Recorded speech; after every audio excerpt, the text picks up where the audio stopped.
Everyone, আগের দিনে ভিডিওতে তোমাদেরকে দেখিয়েছি যে আমরা গন্ডোলায় পৌঁছে গেছি।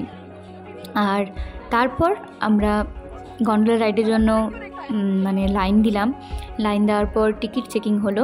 তারপর আমরা আবার পৌঁছে গেলাম আবার নতুন করে লাইন দিতে, যেখানে আমরা রোপওয়েতে চাপতে পারবো। এক একটা রোপওয়েতে মোট 6 জন করে যেতে পারবে। খুব ভালো একটা অভিজ্ঞতার সাক্ষী হলাম। আমার তো খুব ভালো লেগেছে।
আমরা প্রায় 3500 ফিট উপরে চলে এসেছি।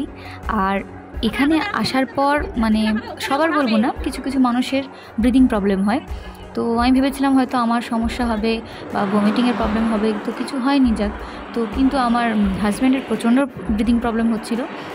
তো আমাদের সাথে আরেক দিদি ছিল, সেই দিদির কাছে কর্পূর ছিল, তো তিনি কর্পূর দিলেন। আর সেই কর্পূরের গন্ধ নিতে নিতে ও একটু স্টেবল হলো, ভালো লাগলো। তো ওপরেও আমাদের প্রচণ্ড মজা হয়েছে, ওপরেও প্রচুর ফটো ভিডিও করেছি, খুব ভালো লেগেছে জায়গাটা। তো আমরা এটা ফার্স্ট ফেজে গেছিলাম। সেকেন্ড ফেজে যদি যেতাম তাহলে আরোই ব্রিদিং প্রবলেম হতো। তো সেকেন্ড ফেজে তখন সেই সময়টা কিছু কিছু বরফ পাওয়া গেছে, মাঝে মাঝে স্নোফল হয়েছে, কিন্তু ফার্স্ট ফেজে সেরকম বরফ টরফ ছিল না কিছু।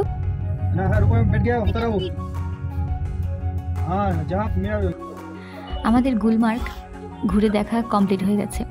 এরপর আমাদের গাড়ি আবার শুরু হবে, চলবে আমাদের হোটেলের উদ্দেশ্যে। আমাদের ভিডিও তোমাদের কেমন লাগে জানিও, সাথে থেকো। এখন আসি, টাটা।